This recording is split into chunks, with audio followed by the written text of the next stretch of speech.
반갑습니다. 해커스 국경제약 담당 강사 김종국입니다. 자, 2023년 공인회계사 1차 경제학개론 총평 특강이 되겠습니다.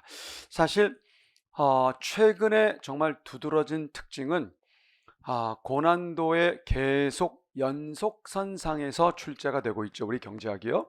게다가 통합 문제가 굉장히 많이 나온 것이 대세 중에 대세였습니다.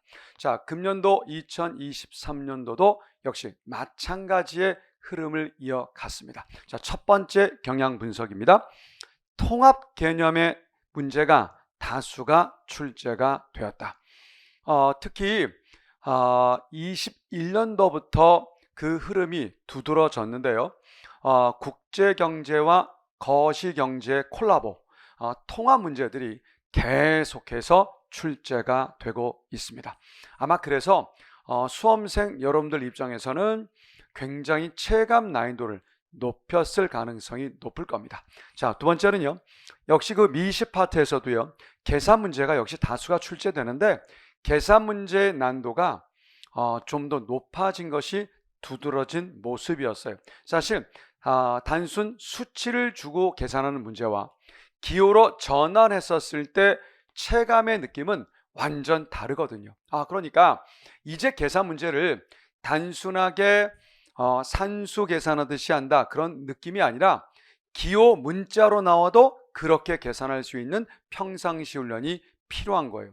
아무리 평상시 함께 다뤘던 그러한 유형의 문제라 할지라도 수치가 아니라 기호로 나와버리게 되면 굉장히 시험장에서 당황할 수 있기 때문입니다. 자, 그런 측면에서 역시 어려웠다라고 할 수 있겠고요. 신규 문제가 또 다수가 출제됐습니다. 쌤이 굉장히 웃었던 문제가 하나 있습니다. 뭐냐? 내시균형을요. 지금까지 대한민국 경제 관련 객관식 시험에서 그 어느 시험도 내시균형이 2x2만 나왔었지 3x3 네, 표로는 가끔 나온 적이 있지만 그게 없었거든요.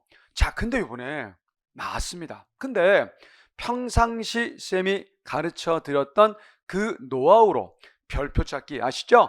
이것만 하시면 금방 푸는 문제인데 역시 체감 난이도를 높이는 바람에 손도 못 댔던 그런 문제가 출제되는 등 신규 문제가 다수가 출제가 된 겁니다. 자, 그러니까 이런 마음가짐이어야 돼요. 고난도로 계속 오르고 있을 때는요. 자, 여러분들 어차피 어렵다는 느낌은 나만 느끼는 게 아니거든요. 모든 사람들이 공유하는 것이라서 어찌 보면 패스가 되게 큰 힘일 수 있어요.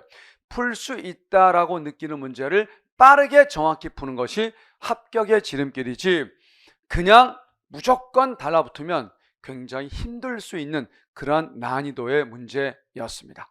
그래서 어차피 모든 문제, 40문항 모든 문제가 점수 배점이 같잖아요. 그러니까 우리 수능 그 수학처럼 고백점이 있는 문제 그런 게 아니잖아요. 근데 뭐하러 과연 생소한 문제에 시간 투자를 해야 되는지 이건 우리가 한번 다시 생각해 볼 점이다라고 볼 수 있습니다. 따라서 평상시에 이 문제 빠르게 정확히 풀 수 있다 이런 확신이 들게끔 계속 반복하시면서 그리고 이제 시간적 여유가 있다고 한다면 새로운 문제를 접해 보시면 고득점이 될 수 있는 겁니다. 자, 몇 문제 풀어 드릴 텐데요.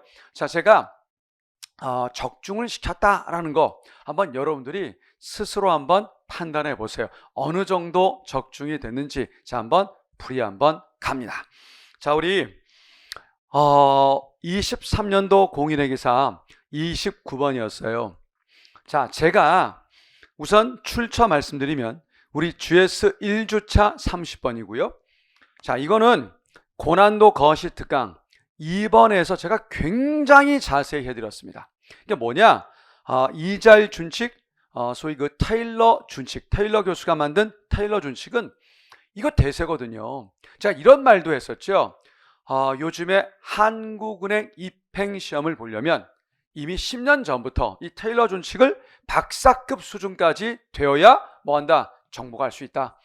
이 정도로 아주 중요한 내용이고 특히 22년도에는 미국 연준도 그렇고 우리 한국의 한국은행도 그렇고 기준금리를 올리는 모습 다 아실 겁니다. 자, 이와 관련된 지침이 될 수 있는 유형이 바로 테일러 준칙이기 때문에 반드시 낸다라고 했었습니다. 게다가 잘 보세요. 지금 여러분들 한번 판단해 보시는데 선지도 같았습니다. 그러니까 무슨 말이냐면 제가 GS 1주차 30번 자 기억선지에서요. 인플레이션율이 1%포인트 증가하면 자 명목 이자율을 자 얼마 올려야 된다. 이런 질문이었거든요. 자 이번에 실제 기출문제 선지 가선지를 보겠습니다. 인플레이션율 다른 말로 물가상승률을 1%포인트 상승시키면 0.5포인트 인상이다. 같은 유형 아니겠습니까? 자 분명히 원래 공부했던 건 맞는 선지로 제가 냈고요. 자 출제된 이 유형은 틀린 선지로 냈거든요. 이 정도면 적중이라고 자부할 수 있습니다. 자 이제 한번 똘똘부리 한번 해보겠습니다. 재밌어요. 왜 재밌느냐? 요 함수가 앞에 max 자 0과 뒤에 있는 것 중에 큰 거를 뭐하라? 선택해라. 그런 뜻이거든요. 이 i는 명목 이자율인데 이 명목 이자율은 0, 어떤 수치가 있는데 두 개 중에 뭐하라? 큰 거를 골라라. 그렇게 냈거든요. 자 그럼 묻겠습니다. 만약에 이쪽이 마이너스라면 자 두 개 중에 큰 건 0이죠? 또 이쪽이 플러스라면 당연히 이게 선택될 겁니다. 그러니 명목 이자율은 자 음수일 수가 없는 거예요. 따라서 나는 실질이 아니라 명목 이자율이 음수가 될 수 없어서 이 선지 틀린 거고요. 그 다음에 가를 보시게 되면 자 그러면 물가 상승률이 1%포인트 상승했다. 자 여기 파이가 물가 상승률이에요. 요게 1 요게 1 자 요거 1이고 요거 1에 0.5니까 얼마입니까? 1.5죠. 그러니까 1.5%포인트만큼 올라죠. 분명히 0보다 큰 거니까 이거를 선택한다는 전제를 준 거예요. 자 그런데 지금 요거 1씩 늘면 더해서 1.5%포인트 인상이지 0.5가 아니잖아요. 아니 이거랑 뭐가 달라요? 같잖아요 여러분들. 1%포인트 증가시켰더니 명목은 요거 제가 설명할 때 요거 1과 요거 1이니까 요거 알파죠? 1 플러스 알파 퍼 포인트 올렸다. 바로 적중입니다. 자 그래서 당연히 가는 틀렸다. 나도 틀렸다. 솔직히 가나가 틀렸다는 생각을 하신다면 자 더 이상 볼 게 없어요. 그죠? 4번이죠? 하지만 풀이 한번 해보겠습니다. 자 다를 보시면 극심한 불황이어도 명목 이자율을 더 이상 낮출 수 없는 이러한 조합이 존재한다. 자 이렇게 한번 보시면 됩니다. 명목 이자를 더 이상 낮출 수 없다. 가령 요쪽이 음의 값이어서 만약 맥스를 취한다면 명목 이자율이 0이다. 그러면 더 이상 0으로 낮출 수가 없는 경우죠. 그죠? 그래서 그런 경우인데 자 이런 경우에 우리 아시겠지만 돈을 막 뿌렸습니다. 돈을 뿌려서 어떤 일이 지금 벌어질 수 있습니까? 명목 이자율을 더 이상 낮출 수 없는, 다시 말해서 얘가 0이고 얘가 그대로 있을 때 이거 계속 음의 값이라고 한다면 얘는 0에서 멈출 거예요. 더 이상 낮출 수 없죠. 그런 파이와 y 조합은 여기서 뭐 할 수 있습니까? 선택할 수 있어요. 그리고 라선지 보시게 되면 투자가 실질 이자율과 음의 관계에 있다. 반비례하는 얘기죠. 그래서 실질 이자율이 떨어지면 투자는 는다는 뜻이에요. 이럴 때 명목 이자율이 0이어도 자 지금 다와 연결되는 거예요. 이제 더 이상 0 이하로 떨어뜨릴 수 없는 그런 상태일지라도 M을 뿌리면 자 분명히 기대 인플레이션율이 뭡니까? 올라가요.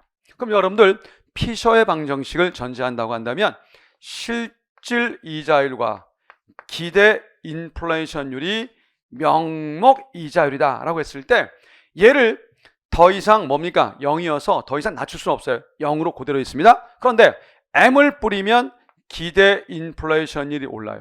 얘는 0에서 일정해요. 자 그러면 수리적으로 실질 이자율은 뭐 할 수밖에 없습니까? 줄 수밖에 없어요. 그러면 투자를 늘릴 수 있죠. 반비례 관계니까. 따라서 불황을 벗어나는데 도움이 될 수 있죠. 그래서 다라가 맞기 때문에 몇 번 답이다? 4번이다. 근데 여러분들 그냥 가나 공부한 대로 해서 가나 적혀버리면 그냥 4번 답 아니에요? 뭐로 다를 풀어? 푸실 땐 이건 설명은 선생님이 꼼꼼 해설 강의할 때 푸는 것이지 여러분들이 하면 가나에서 이미 순간 나야 되는 거예요. 자, 그래서 분명히 옳은 거 다라의 몇 번이었다? 4번이었다. 테일러 준칙은 앞으로도 계속 나올 겁니다. 따라서 저의 신유형 고난도 거시 특강 반드시 확인이 필요한 그런 부분이 되겠습니다. 자, 재미난 문제 하나 얘기할게요. 적중 문제 뒤에 이제 이어갈 텐데 제가 이거 왜 재미나다고 했느냐? 이런 유형, 내시 균형의 유형이 보통 2x2로 나오는데 지금 3x3로 이렇게 나온 거 흔치 않습니다. 이거 저의 작전, 별표 찾기 작전이면 단박에 답이 나오거든요. 자, 어떻게 나오는지 답을 한번 찾아보겠습니다. 자, 먼저 경기자 3이 새로 편입 들어가 있습니다. 경기자 3 고민하지 마세요. 경기자 3 고민하지 마시고 그대로 뭐를 통해서 보자? 2x2로 보자. 제가 이것도요 3x3 유형을 우리 또 해드렸었어요, 사실. 자, 그런데 요 유형 바로 한번 어떻게 푸는지 한번 보세요. 2x2 다시 말해서 경기자 1, 2만 먼저 한번 내시균형 구해보겠습니다. 자, 우리 뒷글자가 3의 경기자니까 3은 고민하지 마세요. 첫 번째와 두 번째만 고민하겠습니다. 자, 경기자 2가 L을 골랐습니다. 경기자 1은요 2 골라요, 5 골라요? 5 고르죠? 그 다음 경기자 2가 H를 골랐습니다. 자, 경기자 1은 2 골라요, 5 골라요? 5 고르죠. 자, 제가 별표 칠하자 그랬어요. 별표 칠하자. 그 다음 이번엔 경기자 1의 L을 골랐습니다. 경기자 2는요 2 골라요, 5 골라요? 5 고르죠. 자, 경기자 1의 H를 골랐습니다. 2는요 2 골라요, 5 골라요? 5 고르죠. 자, 당연히 보수는 큰 거니까요. 자, 그런데 우리 아래쪽에서는 경기자 3이 H를 선택했을 때 보수 행렬이에요. 자, 여기도 2x2로만 기억하십시오. 자, 그래서 경기자 2가 L을 고르면 경기자 1은 당근 5를 고릅니다. 경기자 2가 H를 고르면 경기자 1은 2 고르죠. 2를 고릅니다. 자, 경기자 1이 L을 고르면요 경기자 2는 이런 경우 분명히 2와 5 경우니까 5를 고른다. 그 다음 H를 골랐을 때 경기자 2는요 2와 0 중에 2 고르겠죠. 일단 여기까지 2x2로 내시 균형을 한번 잡아본 거예요. 현재 유력 주자 얘와 얘가 가능성이 있죠. 자, 그런데 이제는 뭘 넣는 겁니까? 경기자 3을 넣는 거예요. 근데 경기자 3이 선택하려면 조합의 경우가 모두 4가지가 나오면 됩니다. 자, 따라오세요. 먼저 이쪽입니다. L의 경우 1과 2가 모두 L을 고를 때 여기도 나올 수 있죠? 모두 L을 고를 때 모두 L을 고를 때 자, 경기자 3은 뭘 골라요? 2 골라요? 5 골라요? 큰 거 고르죠? 이거 별표. 자, 별표입니다. 자, 그 다음 이번엔 둘 다 H를 선택한다. H와 H를 선택한다. 여기겠죠? 자, H와 H를 선택한다. 그러면 이 두 조합 중엔 경기자 3은 2 고릅니까? 3 고릅니까? 3 고르죠. 큰 거. 자, 됐습니까? 자, 이제 나머지 두 개 조합이 또 있습니다. 자, 이번에는 L과 H를 먼저 한번 해보자. L과 H, L과 H. 이 중에 2 골라요? 5 골라요? 5 고르죠? 5 고르죠. 됐습니다. 이제 마지막 조합이죠. 여기가 L이고요. 여기가 H인 경우 한번 골라보자. 여기도요. L의 경우와 H의 경우를 골라보자. 자, 그러면 2 골라요? 5 고르죠. 자, 그러면 별표 3개가 만나는 건 자, 요거와 요거 몇 개요? 2개. 그래서 3번. 오케이. 별표끼리 만나는 그런 선택이라면 금방 할 수 있습니다. 자, 그래서 13번 문제 이런 신유형을 한번 만나봤고요. 자, 또 있습니다, 여러분들. 자, 공공재 제가 하여튼 계속 많이 강조를 했어요. 사실 이 문제는 최근에 이제 하나의 대세가 돼 버렸죠. 그래서 이제 이거 제가 고난도 신유형 미시 특강에서도 정말 많이 말씀을 드렸거든요. 뭐 바로 또 나왔습니다. 자, 이런 유형에 대해서 공공재 최적 공급 조건은 이제 이렇게 이제 묻고 있는 거란 말이에요. 자, 과연 어떻게 해야 될지. 자, 저는 그런 생각을 해봅니다. 자, 분명히 이 내용에 대한 풀이를 함에 있어서도요, 만약에 이게 시험제 나왔을 때 정말 빨리 푸는 게 중요하잖아요. 그럼 빨리 풀기 위해서 뭐가 필요하냐? 절편이 중요하다. 그런 말씀을 드렸거든요. 일단 한번 해보겠습니다. 여러분들 기존의 문제들은 단순 공공재 수직합으로 푸는 거잖아요. 수직합. 그죠? 수직합으로 푸는 건데 이 수직합을 전제로 과연 다 더할 것인가? 이게 이제 문제였거든요. 일단 이런 문제 나오면 제가 뭘 했습니까? 그래프를 먼저 한번 그려보겠습니다. 자, 하나하나 할게요. 먼저 A라는 사람의 우리 수요 곡선 한번 잡아보는데 아마 이 경우도 여러분들 낯설게 야 이게 또 맥스 자 0과 120 빼기 Q 중에 큰 걸 골라라. 즉 얘가 플러스라는 걸 전제한다. 그 뜻이에요 여러분들. 그 뜻입니다. 그걸 전제하고 뭐하라? 풀어라 그 뜻입니다. 자, 그래서 우리 그래프를 한번 그려보면요. 우선 MB란 다른 말로 P로 바꿀 수 있는 거니까 P는 120 빼기 Q가 될 수 있습니다. 따라서 우리 P절편은 120이 나와요. 자, Q절편도 120이 나옵니다. 이렇게 곡선을 그려보겠습니다. 자, 분명히 얘가 플러스가 전제되어야 얘보다 크니까 이걸 고를 수 있겠죠. 그래서 이 플러스려면 이게 0보다 크려면 Q는 120보다 작으면 되는 거니까 요 영역이다. 그런 뜻이에요 여러분들. 자, 이렇게 그렸어요. 자, 두 번째입니다. 자, B의 수요곡선 마찬가지입니다. 25 빼기 0.5 Q. 자, 우리 P절편은 얼마 나옵니까? 25죠? 자, 그 다음에 Q절편은 이 0 대기 하는 값 요거 2분의 1이니까 넘기면 얼마입니까? 50이 나와요. 50. 그렇습니다. 이게 B의 뭐다? 수요곡선. 앞쪽이 A의 수요곡선이었습니다.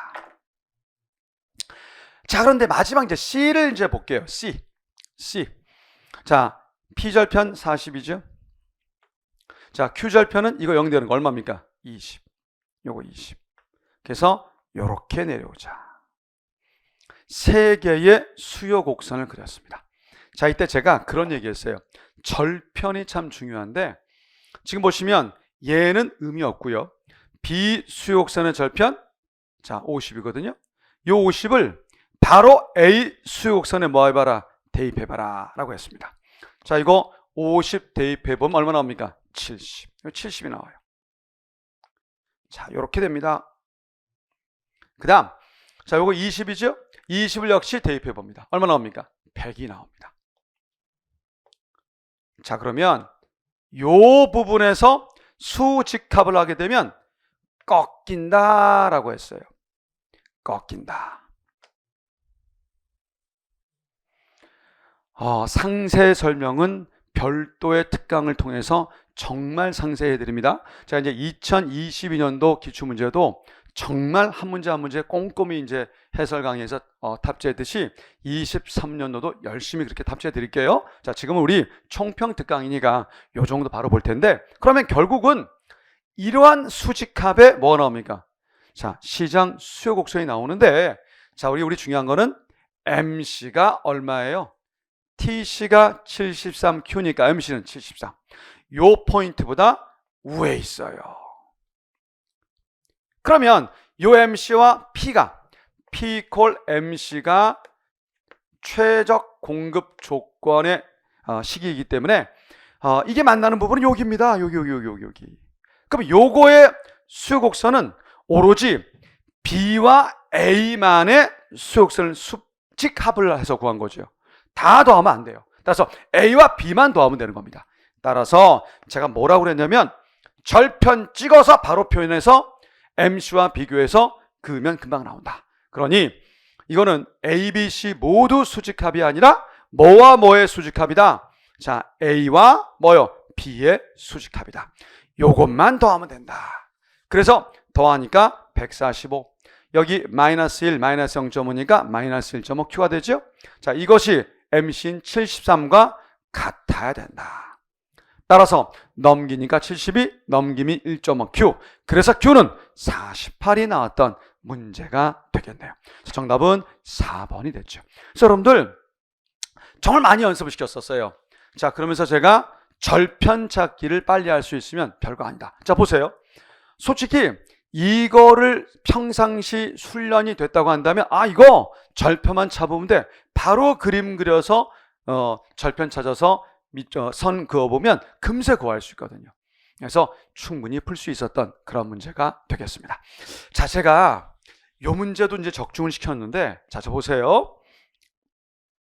자, 여러분들 GS 과정 2주차 5번 문제에서 사실 가격을 전략 변수로 해서 가격 결정 모형, 베르트랑 모형도 출제 가능하다 해서 말씀드렸거든요. 근데 솔직히 그때는 수치는 저는 다 줬어요.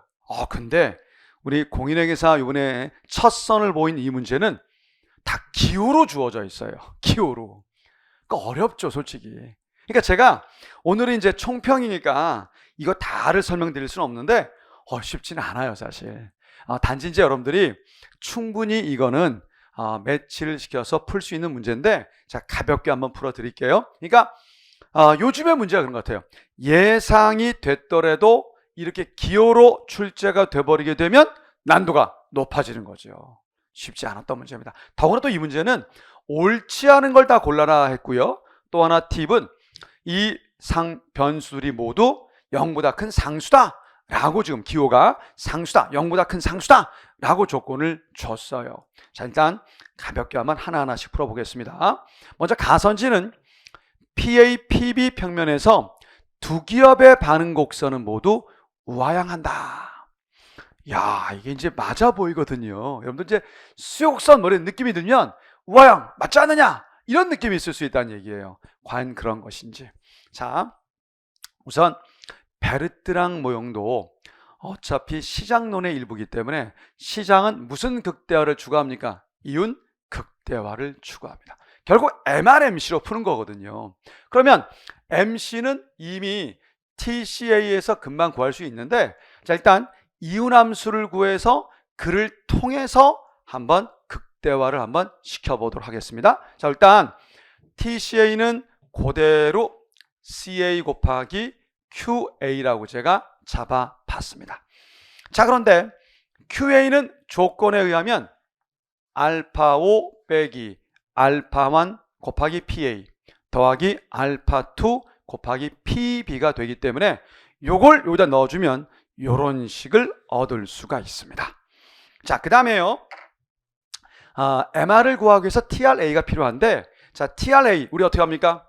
결국 가격과 수량의 곱이죠. 그래서 PA와 곱하기 QA를 통해서 계산하셔야 됩니다. 자, 우리 QA는 여기 있네요. 그대로 썼어요. 그리고 PA를 곱했습니다. 그러면 알파5 PA. 자, 여기 곱하시게 되면 마이너스 알파1인데 PA 제곱. 요거 곱하시면 알파2인데 PA, PB가 되는 거죠. 요렇게 해서 TRA를 뭐 했다? 구했다. 그럼 이윤함수는 여기서 요거를 뭐 하는 겁니까? 빼면 되겠죠. 근데 어차피 요 뺀 값에서, 요렇게 뺀 값에서, 자, 뭐로 미분 안 하고요? 우리 베르트랑 모형 가격 결정 모형이니까 가격 PA로 뭐 하나? 미분을 해야 됩니다. 따라서 우선 요거 PA 미분하면 알파 5죠. 요거 PA 미분하면 마이너스 2 알파1 PA죠. 그 다음 요거 PA로 미분하면 알파2 PB가 됩니다. 그 다음 요쪽은 어차피 PA 들어간 건 이거밖에 없잖아요. 요거밖에 없어요. 나머지는 할 필요 없죠. 그래서 요거 곱해서 마이너스 CA 알파1이 됩니다. 요게 0이 되는 그러한 식, 즉 반응 곡선을 우리 구하면 되는 거죠. 그래서 요거 PA로 풀어 제끼면 요렇게 나올 수 있어요. 요렇게 나올 수 있습니다. 자, 그런데 재미난 사실은 어차피 PA라는 거와 PB의 관계는 요 앞에 있는 요 문자의 부호로 좌우될 수 있죠. 근데 2 알파 1분의 알파 2. 근데 아까 좀 전에 모든 문자는 분명히 뭐라고 전제를 줬습니까? 양수다. 그러니까 이 기울기, 여기 있는 곳도 다 양수입니다. 그러니 PA와 PB 관계는 뭡니까? 우상향이 될 수밖에 없어요. 그래서 우하향 뭐 한 겁니까? 틀린 거죠. 근데 이거를 똑같이 뭐로 풀면요? B에 대한 반응 곡선 풀어도 역시 똑같습니다. 사실 이거는 여러분들 이거 센스 있으셔야 돼요. 이 문제를 보시면 경제는 어차피 대칭적이라서 보세요. 얘와 얘 완전 뭡니까? 대칭적이에요. 그 말은 어차피 뭐라는 겁니까? 같은 메커니즘으로 PB가 구성될 테니 PA, PB는 역시 우상향으로 나옵니다. 따라서 우하향 틀렸죠. 자, 그 다음 나옵니다. 두 기업 모두 양의 이윤을 얻는 것은 어느 경우에도 불가능하다라고 했습니다. 사실 이제 솔직히 이건 뭐 경제라기보단 거의 수학에 가깝다라는 느낌을 받았었어요. 자, 불가능한지 가능한지 한번 살펴볼 텐데요. 아시겠지만 이유는 자, 1A 기업에 우선 국한해서 말씀드리면 TRA에서 TCA를 뺀 값, 요 값으로 구할 수 있죠. 그런데 TRA는 분명히 QA와 PA의 곱이고요. TCA는요, CA와 QA의 곱이다라고 주어졌어요. 그러면 요걸 뺀다라는 것은 자, QA로 뭐 할 수 있습니까? 묶을 수 있죠? 그래서 QA로 묶어 보겠습니다. 자, 그러면 PA에서 CA 값이 되는 거예요. 그죠? 자, 우리 수량은 음일 수 없고요. 그럼 요거 관계에서 PA가 CA보다 뭐 할 수 있다고 한다면, 자, 우리 클 수 있다고 한다면 뭐가 가능할 수 있습니까? 양의 이윤도 가능하죠. 근데 어느 경우에도 불가능하다고 했으니까 역시 잘못이다. 사실 다 이렇게 계산한다는 건 쉽지는 않습니다. 일단 그래서 나도 틀렸다. 자, 다는 그래서 이제 나의 비기업도 이런 식으로 풀면 되는 겁니다. 자, 이제 다를 보시게 되면, 자, 이제 이게 더 웃겼어요. CA보다 CB가 크면 균형점에서, 그러니까 반응곡선 균형점을 다 구한다는 얘기인데요. 그리고 난 다음에 기업 B의 이유는 항상 0이다. 자, 여러분들 여기서 아까도 말씀드렸지만 이게 단순히 간단히 한번 볼게요. 여러분들 객관식이니까 반드시 이런 센스도 필요하죠. 옳지 않은 걸 모두 골라라 라고 했는데 지금 가와나가 다 뭐였습니까? 옳지 않았어요. 근데 가나 들어있는 건 5번밖에 없어요. 그러니까 제가 볼 땐 그래요. 출제자도 야, 이거 되게 힘들었을 거다 이런 느낌 때문에 앞에 한두 개만 봐도 답이 나오게끔 했다는 그런 취지로 좀 느껴져요. 하지만 제 입장에서 이제 설명을 좀 드려보면 일단 총평이니까 간단히만 해드리겠습니다. 좀 전처럼 이윤함수를 그대로 한번 써봐도 괜찮아요. TRB에서 TCB를 빼자.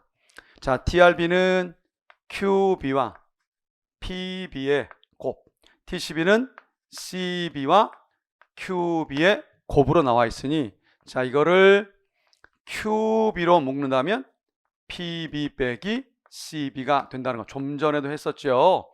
자, 그런데 기업 B의 이윤이 항상 0이려면 이 두 개가 같아야 되는데 조건식 풀어보면 그렇지 않아요. 따라서 항상 0이다 라고 할 수가 없습니다.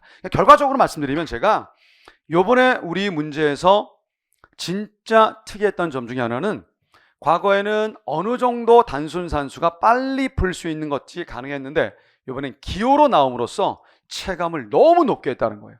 자, 그러다 보니까 다 푼다는 건 의미가 없게 되어버렸어요. 그래서 실제 시험장에선 좀 전에 말씀드린 적어도 가 정도의 국한에서 문제를 푸신다고 한다면 이걸 통해서 바로 답이 나올 수 있지 않겠는가, 이런 생각을 해봅니다. 그래서 일단 15번은 전체 5번이 정답이 됐던 그런 문제죠. 모두 옳지 않으니까요. 자, 여러분들 지금 해마다 우리 회계사 시험 문제 경제학 개론이 어려워지고 있습니다. 뭐 난립니다. 근데 우리 호랑이한테 잡혀가도 정신만 바짝 차리면 충분히 합격 가능하거든요. 자, 단호히 말씀드릴게요. 버릴 건 버리고요. 잡을 건 잡으시면 됩니다. 그럼 충분히 합격권에 들어올 수 있습니다. 자, 제가 나머지 모든 문제는 작년 22년도처럼 아주 꼼꼼히 해설 강의를 탑재해 드릴 테니까 기대해 주시고요. 자, 여러분들 어쨌든 올해 굉장히 수고 많으셨고요. 모든 분들이 합격을 기원 드립니다. 자, 지금까지 해커스 국경작 담당 강사 김종국이었습니다.